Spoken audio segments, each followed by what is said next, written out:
Clockwork People.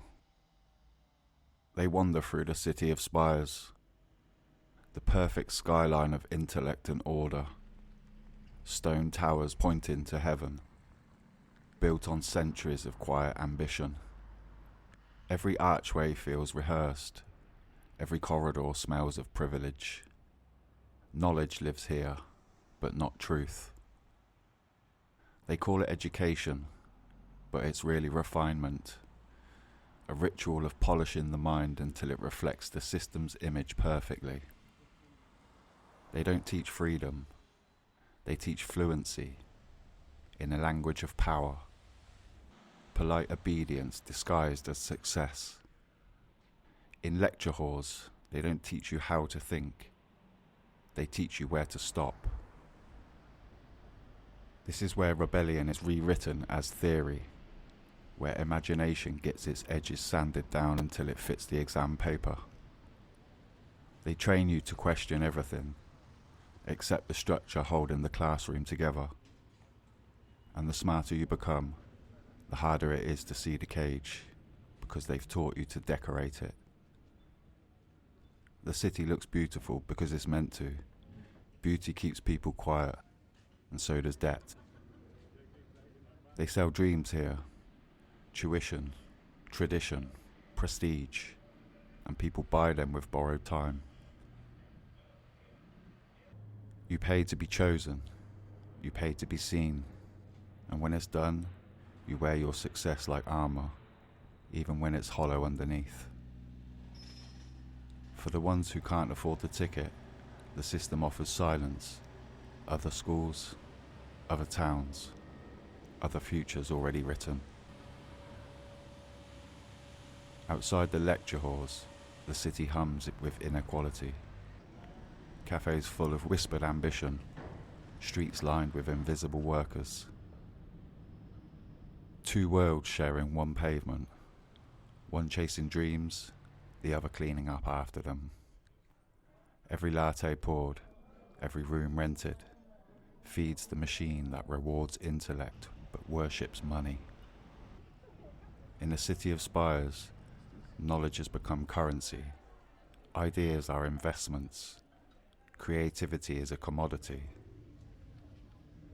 They tell students they'll change the world, but only in ways that don't cost the world anything. No one talks about who benefits from this thinking. The corporations that fund the research, the politicians who quote the findings, the wealthy donors who decide what knowledge is worth studying. It's not education. It's grooming for the hierarchy. They don't build thinkers, they build successors. Success becomes another word for surrender. You learn how to climb ladders that go nowhere, how to chase approval like it's oxygen, how to speak perfectly while saying nothing dangerous. And it's no coincidence that most of the nation's prime ministers were educated here. This isn't just a university, it's the cradle of control, the blueprint for how to rule without question. And the moment you graduate, you step into the real world and realize it's just another classroom with harsher lighting. They tell you that learning is freedom, but freedom is messy, unpredictable. It doesn't fit the syllabus. So they give you grades instead, certainty, labels, a neat certificate that says you understand the system, when really it understands you. Every essay was a test of conformity, every award a stamp of loyalty. The diploma isn't a key, it's a barcode. Before Oxford, it begins earlier, long before the spires, in smaller classrooms with cartoon posters and fluorescent lights. That's where the training starts. Sit still, raise your hand. Don't question the question. You're rewarded for remembering, not understanding, for repeating, not imagining.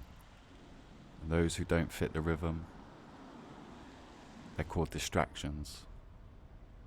They're left behind early, so the machine knows who it can use later. The school system isn't designed for everyone to succeed, because if it was, who would keep the country running? Who'd serve the coffee, clean the offices, drive the buses? Who'd take the night shifts and sort the parcels that keep the educated comfortable? The system needs its hierarchy. It needs the dream of success to keep people chasing. But it can't afford for everyone to catch it. So they teach just enough to hope, but not enough to question. Just enough to work, but not enough to walk away. They call it opportunity, but it's really containment. Some climb the tower, others build it brick by brick. The promise of you can do anything is the most efficient form of control ever invented. Because when you fail, you blame yourself instead of the system. That's the real trick. You don't have to chain people down if they've already chained their worth to success. Outside, the city breathes slowly, the same buildings, the same bells, watching generation after generation march through, believing they're becoming something new. But the world doesn't change by thinking like the world. They'll leave this city to build the next version of the same machine, only shinier, faster, and more obedient. The cycle repeats. Education becomes occupation. Occupation becomes debt. And debt becomes silence.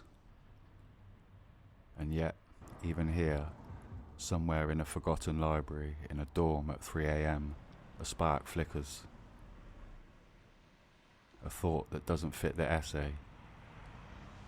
A question that doesn't have an answer. A mind that starts to unlearn. That's where the cracks begin. That's where real learning starts. The kind that no system can grade. Still walking, still dreaming. But some of them, finally, are beginning to wake up. Clockwork People.